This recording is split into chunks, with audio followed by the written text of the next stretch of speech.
编号第2号。今仔日我要演说的题目是：我的心内话。我的阿母对我真好，我的阿嬷对我嘛真好。不过，这两个对我这么好的人，两个感情敢若无偌好。阿嬷无笑的时阵，面相真歹看，直肠直肚的阿嬷，若起性地讲话定定去得死人。不过，我阿嬷的心肝其实是足好的，俗语讲刀仔嘴豆腐心，阿嬷就是这款人啦。阿嬷是一个少疼孙的人，伊讲用洗衫机洗鞋仔，洗袂清气，所以我若放学转来，伊拢坚持用手甲我洗臭鞋仔。我若考试考100分，伊就会互我100块甲我鼓励，我就会家钱俭起来。若好食物，伊嘛一定会留互我食。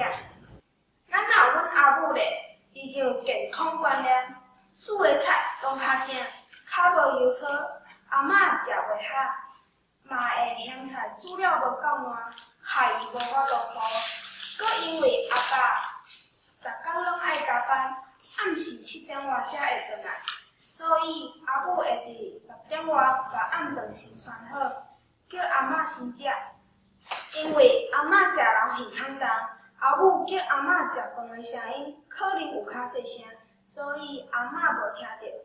阿嬷等无人叫伊食饭，伊还甲大肠过小肠，伊方会压起来，就甲伫楼顶的阿母叫落来骂。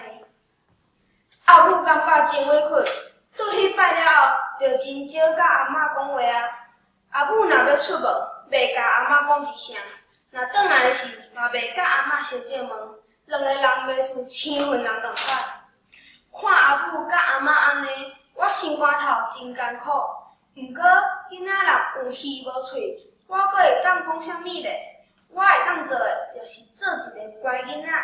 阿嬷希望阿母做的，就换我来做。所以我若放学转来，就会大声甲阿嬷讲：阿嬷，我转来啊！阿嬷的骹背较粗，为着要保护阿嬷的双骹，暗时我会甲阿嬷唱话啊。若要去困，我会甲阿嬷讲晚安。阿嬷定定学了我乖脚搁好喙，甲我笑命命。我足想要甲阿母讲，阿嬷就是爱人好喙，好喙甲家己相命命。这一声代表的是阿母你对伊的尊重。是安怎？阿母你哪会拢做袂到的？是安怎？你无要较好喙的？煮暗顿的时，阿母你嘛加减煮一寡阿嬷爱食的菜，安尼阿嬷就袂杂念啊。这就是我无法度甲阿母讲的心内话。毋望阿母甲阿嬷两个会当做一日有讲有笑。我的演讲到这结束，感谢大家。